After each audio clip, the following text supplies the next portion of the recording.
Oh my gosh, guys, welcome back. It's Avery Reed, and yes, I'm going to be reclaiming my title back because it's already been three different accounts just to make this YouTube channel work, and I ain't about to make another name. So we just gonna put Avery Reed, and then we're probably gonna put an underscore two or something so that I can keep my original name because we ain't about to be sampling through different names just for you to know that it's Avery, your girl. Okay, guys, that's besides the point. I'm back, and I'm back at it again. Like your girl is back for real this time. So I don't know if you guys remember me making that long video about this one boy that I like and I had a crush on him. But it turns out the dude is not the one. Like the dude is really not the one. And we're gonna get into that after this intro. Cause you know a girl gotta have an intro. That's just me. You know it's me. Like if it's not me without the intro, baby.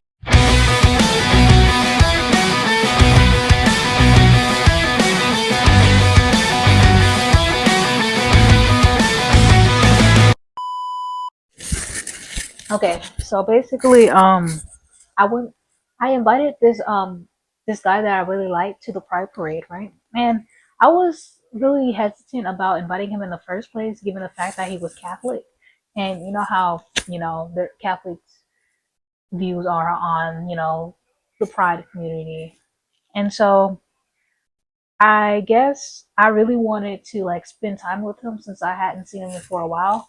So I was like, yeah, this will be a good way for me to like have a casual hangout with him and see how he like, you know, he is around other people.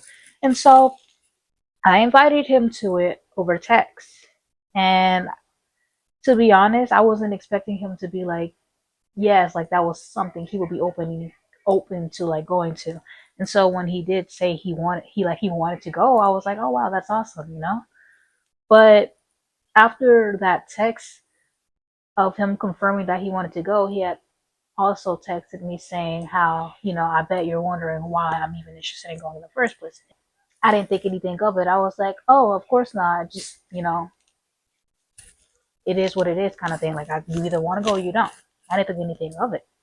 But fast forward to the actual event, it kind of made a lot more sense why he was telling me that in the first place of why, you know, I would be curious and wanting to know why he wanted to go in the first place. So I thought the Pride Parade was awesome. I loved it. I did. But I did notice that there were a lot of criticisms on his side. Like, to me words are just words, but I guess to him it just wasn't sitting right with him, and I could tell from the very like instance that we walked into the parade to the ending of the parade. I could just notice something just very off. But I was just like trying to have a good time. I was trying to put it aside and everything because I was like, I'm here for me. I'm not here for him. Ever since I found out that there was even pride parades in Tennessee, I was like, oh my gosh, this is awesome. Like, I love this for me and everything. So I loved it. I ate it up. I really did.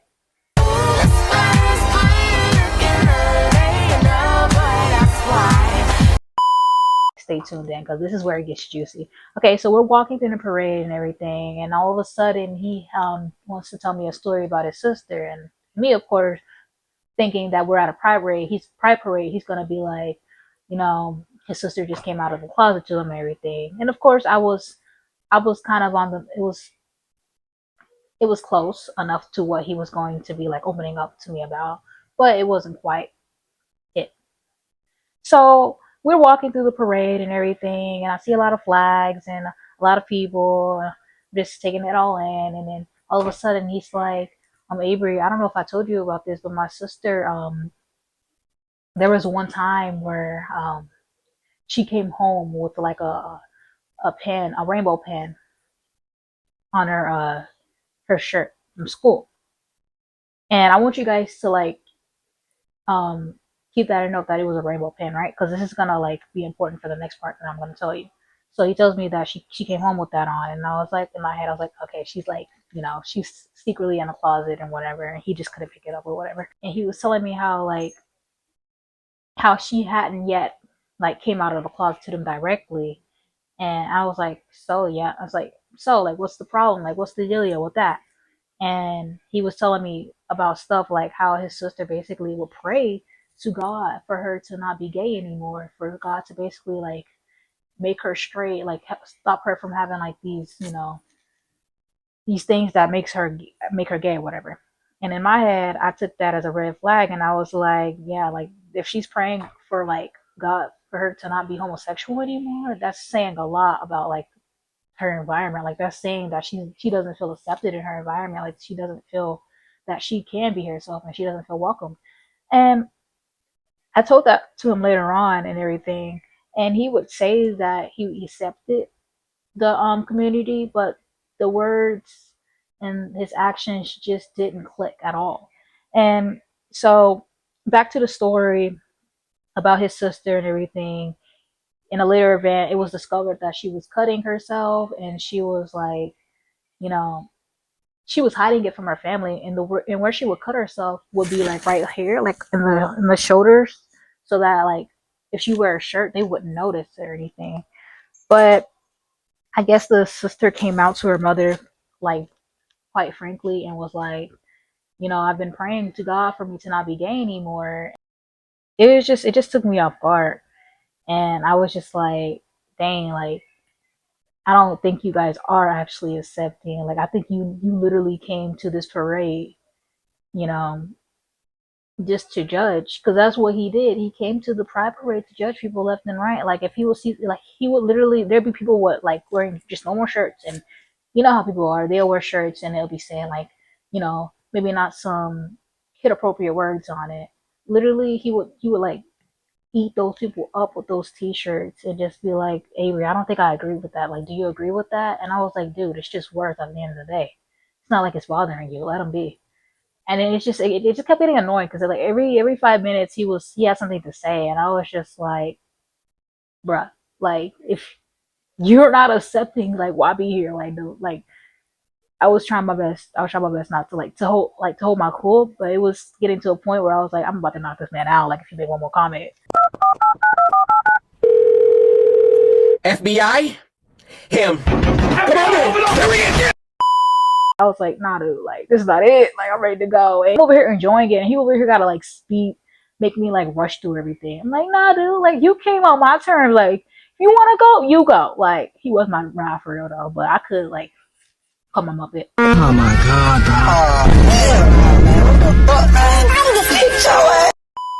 Call my mom up, and she would have been there, because she was the one to drop me off. And then yeah, that's another thing too about my mother. She sensed that the vibe was gonna be off. Like she sensed that about him. I remember her telling me like right after me and the guy had like a whole argument before he even let me get out of his car, which was at my house. My mother was like, yeah, like I figured, like after I told her everything that went down that day, she was like, I figured that you know that something was gonna happen, like something bad was gonna happen. And she's like, I just didn't say anything because I didn't want to get in the way of it, but I the moment she was like, from the moment I shook his hand, I didn't like it. That's what she told me.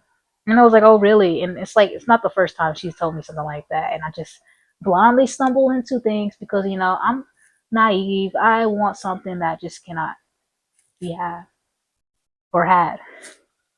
But yeah, she told me that, and I was like, wow, she really picked up on this dude's energy, like for real, for real.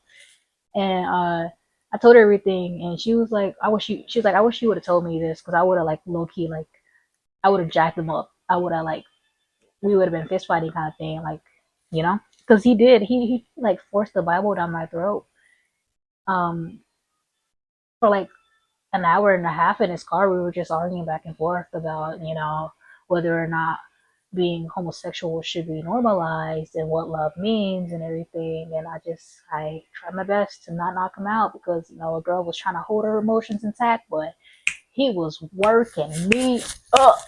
He was working me up, girl, and we just was not having it. Like I wasn't. But yeah, he told me about his sister and everything. I know I'm jumping point to point, but yeah, he told me about his sister. and how she was basically like suicidal, and that she never came out directly to them in the closet. In my head, I was like, huh, and you wonder why. And he was like, you know, trying to basically force the Bible down my throat, and he wanted to do the same thing he did to me to his sister that was suicidal, and that is quite possibly in the closet right now. And I was like, don't do that, because if you do that, you're gonna do more damage than good, and you don't need that. Like, if she don't come to you, don't come to her. Like, that's not within your you know ground to do so, kind of thing. And he was like telling me how they're accepting and loving and welcoming of the LGBTQ plus community. But in my head, I was like, no, you're not, because if that was true, your sister wouldn't want to be killing herself and praying away her homosexuality, because that just didn't click with me at all, you know? And after he told me that, I kind of almost like unpacked myself and reassessed our relationship, because I was like, we're not gonna come to an agreement on this at all about whether homosexuality should be normalized. And I was like, you know what? I think this is where we part our ways. I didn't tell him that. I literally had him believing that we were gonna hang out literally within a couple few days, but I literally ghosted him, because that conversation, like, literally, it broke the relationship. It did. He was like saying how it's a sin for you to be gay, and how it's different if it's two different things, being gay and acting gay. And I just couldn't make those two connect at all, because I was like, it's the same thing whether you're acting gay or you are gay. You're gay. Like, and he was like, it's different because, like, there's homosexual tendencies and all that good stuff. He was just getting into it a little too deeply, and I was just like, not in it. He was literally pulling out the catechism and the Bible, and then I was like, dude, if that's how the Catholic Church is gonna be like, I'm not converting to Catholicism. I'm not. No. Because you guys are saying basically it's okay for me to have these feelings, but it's not okay for me to, you know, do with these feelings, if that makes sense. So you'll rather have me live in a lie than for me to be openly myself. And that's what it was given. It was given that, like, pretty much, quite frankly, it was given that. And I was like, I told him straight. I said, I'm not converting. And I could see why because he told me something else about the Catholic Church. He was telling me how his sister was having time receiving baptism or something like that, or confessional, one of the two. And I was like, you wonder why? Like, I wouldn't want to be, like, literally, I've already made my choice that I'm not converting it to Catholicism. After that conversation, literally, homosexuality is me. It makes up a big part of me. And if that's not going to be within my relationship, then I said my relationship, I'm in my religion, then I'm sorry. Like, at the end of the day, it comes down to me, and I'm going to choose me always. There's churches that accept us. There is. I believe that. My mother's told me. And if if anything, I'd rather convert under that belief than under this belief, where I'm literally got people telling me they accept me, but they're acting another way and thinking another way. You know? So yeah, that's just me personally. But yeah, he was telling me how his sister was having a lot of trouble wanting to get baptized, and I was like, I don't blame her, dude. Like, literally, look at your family, look at your religion, because it's just not it, dude. It's not. It's like you're over here saying that it's a sin to be homosexual, but you're over here committing the biggest crimes of them all. You're judging. Like, that's not your job. Like, you're over here putting yourself above other people. Aren't you supposed to uplift others? Aren't you supposed to spread love? Like, he's over here. I was over here saying, like, love is love. He's over here saying what is love is love. Like, that's not the definition of what love is. Like, I was over here saying how love is basically like, just accepting others people, just accepting them for who they are and caring for them and wanting to, like, uplift them. And he was telling me how love is basically, doing good for others. And I was like, if that's the definition, why are you over here doing something that's not doing the good for me right now? You know? Because you over here forcing the Bible down my throat, making me feel guilty for who I am, and saying that being homosexual is disorder is not making me it's not doing good for me. Because if that is your definition, then you're not even doing what your definition of love means based on Catholic views. You're not. Like you're not you cannot say that you're loving me right now because you're not. And I just he was like, okay, look, we're not gonna reach an agreement. And I was like, I'm good with that. Like you're not gonna change because it's just like I don't understand. Like I really don't know how to say this, but like you just you won't understand what it is to be what it is and what it means to be homosexual until you are homosexual yourself. There's just things you won't understand until you're put in those circumstances. And that's what I told him. I told him like that. I was telling my crush. I was telling him, let's imagine for a second that being straight is not of the norm and being gay is of the norm. I was like, let's just imagine for a second that straight marriage is just it's out of the question, and then one day it was legalized. And so I gave him that example to think on, and I was just like, okay, so now let's take that back and apply it to real life. And I was like, why is it so like you have like I was like basically within this like imaginary world, I was like, so why is it fair for you know people that are gay? Keep in mind, this is the imaginary world. This is not real life. This is an example I'm using. I was like, so why is it that gay people get to be married and not have to worry about receiving criticisms, whereas when whenever a straight person gets married, they're receiving all these criticisms and just being oppressed by everyone? How is that fair? Why is it not okay for them to want to start a family and you know want to love each other and apply their feelings through actions, but it's okay for a gay person to do that, to get married, to have a family, to apply their feelings through actions? And after I made that example um, to him, I was like, so can you understand where I'm coming from now? Can you understand why I believe the way I believe? And for a second, I thought I was making a breakthrough. It did seem like I was making a breakthrough because I did see that his face um, changed a little bit, and he seemed like he was kind of understanding it a little bit. And he was like, "You see, I don't think it's wrong for you to be gay. I think it's wrong for you to, you know, to like apply those feelings." And I was just like, I don't understand. Like, what's so wrong about that? You know, I just didn't, I couldn't come meet him, and we couldn't meet in the middle ground because I was just like, it should be normal for me to want to marry a woman and want to start a family. It should be normal for me to want to like apply my feelings in real life instead of just harboring my feelings because, it's human to have emotions and to want to act on your human nature. So for you to say that it is not normal for me to do those things and to say that it is disorder makes it seem like I'm not human, that what I'm doing is not human, that me being gay and acting gay is a mental illness.